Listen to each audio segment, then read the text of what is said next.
प्रेम के बोल बड़े अनमोल। एक गांव में एक मजदूर रहा करता था जिसका नाम हरिराम था। उसके परिवार में कोई नहीं था। दिन भर अकेला मेहनत में लगा रहता था। दिल का बहुत ही दयालु और कर्मों का भी बहुत अच्छा था। मजदूर था, इसीलिए उसे उसका भोजन उसे मजदूरी के बाद ही मिलता था। आगे पीछे कोई ना था, इसलिए वो इस आजीविका से संतुष्ट था। एक बार उसे एक छोटा सा बछड़ा मिल गया। उसने खुशी से उसे पाल लिया। उसने सोचा आज तक वो अकेला था, अब वो इस बछड़े को अपने बेटे के जैसे पालेगा। हरिराम का दिन उसके बछड़े से ही शुरू होता और उसी पर खत्म होता। वो रात दिन उसकी सेवा करता और उसी से अपने मन की बात करता। कुछ समय बाद बछड़ा बैल बन गया।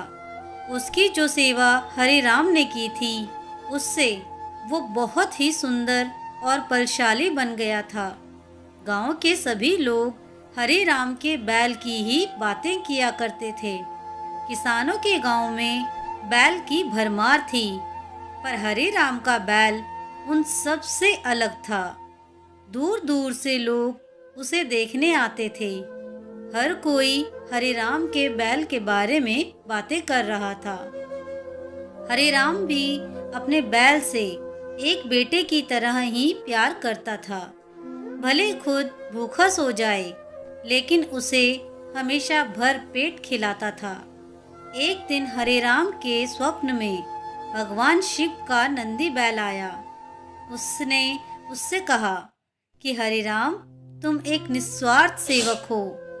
तुमने खुद की तकलीफ को छोड़कर अपने बैल की सेवा की है, इसलिए मैं तुम्हारे बैल को बोलने की शक्ति दे रहा हूँ। इतना सुनते ही हरिराम जाग गया और अपने बैल के पास गया।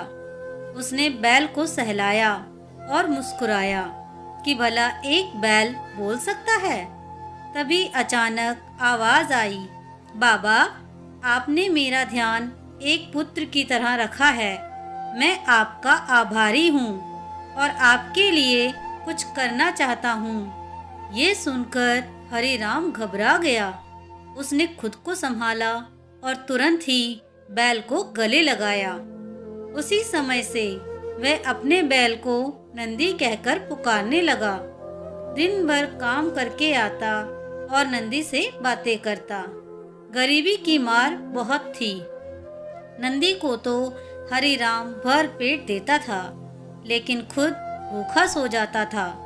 ये बात नंदी को अच्छी नहीं लगी।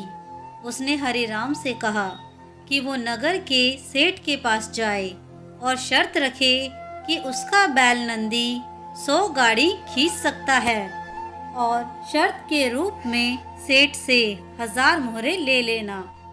हरिराम ने कहा, नंदी तू पागल हो गया है? भला कोई बैल इतना भार उठा सकता है? मैं अपने जीवन से खुश हूँ, मुझे ये नहीं करना। लेकिन नंदी के बार बार आग्रह करने पर हरिराम को उसकी बात माननी पड़ी। एक दिन डरते डरते हरिराम सेठ दीनदयाल के घर पहुंचा। दीनदयाल ने उससे आने का कारण पूछा। तब हरिराम ने शर्त के बारे में कहा। सेठ जोर जोर से हंसने लगा और बोला, हरिराम, बैल के साथ रहकर क्या तुम्हारी मति भी बैल जैसी हो गई है? अगर शर्त हार गए तो 1000 मुहर के लिए तुम्हें अपनी झोपड़ी तक बेचनी पड़ेगी। ये सुनकर हरिराम और अधिक डर गया, लेकिन मुंह से निकली बात पर मुकर भी नहीं सकता था। शर्त का दिन तय किया गया और सेठ दीनदयाल ने पूरे गांव में ढोल पिटवाकर इस प्रतियोगिता के बारे में गांव वालों को खबर कर दी और सभी को ये अद्भुत नज़ारा देखने बुलाया। सभी खबर सुनने के बाद हरिराम का मजाक उड़ाने लगे और कहने लगे कि ये शर्त तो हरिराम ही हारेगा। ये सब सुन सुनकर हरिराम को और अधिक डर लगने लगा और उसे नंदी से घृणा होने लगी। वो उसे कोसने लगा, बार बार उसे दोष देता और कहता कि कहाँ मैंने इस बैल को पाल लिया, मेरी अच्छी भली कट रही थी, इसके कारण सर की छत से भी जाऊंगा और लोगों की थू थू होगी वो अलग। अब हरिराम को नंदी बिल्कुल भी रास नहीं आ रहा था। वह दिन आ गया जिस दिन प्रतियोगिता होनी थी। 100 माल से भरी गाड़ियों के आगे नंदी को जोता गया और गाड़ी पर खुद हरिराम बैठा। सभी गांव वाले ये नज़ारा देखकर हंस रहे थे और हरिराम को बुरा भला कह रहे थे। हरिराम ने नंदी से कहा, देख, तेरे कारण मुझे कितना सुनना पड़ रहा है। मैंने तुझे बेटे जैसा पाला था और तूने मुझे सड़क पर लाने का काम किया। हरिराम के ऐसे घृणित शब्दों के कारण नंदी को गुस्सा आ गया और उसने ठान ली कि वो एक कदम भी आगे नहीं बढ़ाएगा और इस तरह हरिराम शर्त हार गया। सभी ने उसका मजाक उड़ाया और उसे अपनी झोपड़ी सेठ को देनी पड़ी। अब हरिराम नंदी के साथ मंदिर के बाहर पड़ा हुआ था और नंदी के सामने रो रो कर उसे कोस रहा था। उसकी बातें सुन नंदी को सहा नहीं गया और उसने कहा, बाबा हरिराम, ये सब तुम्हारे कारण हुआ है। ये सुन हरिराम चौंक गया। उसने गुस्से में पूछा कि मैंने क्या किया? तुमने भांग खा रखी है क्या? तब नंदी ने कहा कि तुम्हारे प्रेम के बोल के कारण ही भगवान ने मुझे बोलने की शक्ति दी और मैंने तुम्हारे लिए ये सब करने की सोची, लेकिन तुम उल्टा मुझे ही कोसने लगे और मुझे बुरा भला कहने लगे। तब मैंने ठानी मैं तुम्हारे लिए कुछ नहीं करूँगा, लेकिन अब मैं तुमसे फिर से कहता हूँ कि मैं 100 गाड़ियाँ खींच सकता हूँ। तुम जाकर फिर से शर्त लगाओ और इस बार अपनी झोपड़ी और 1000 मुहरें की शर्त लगाना।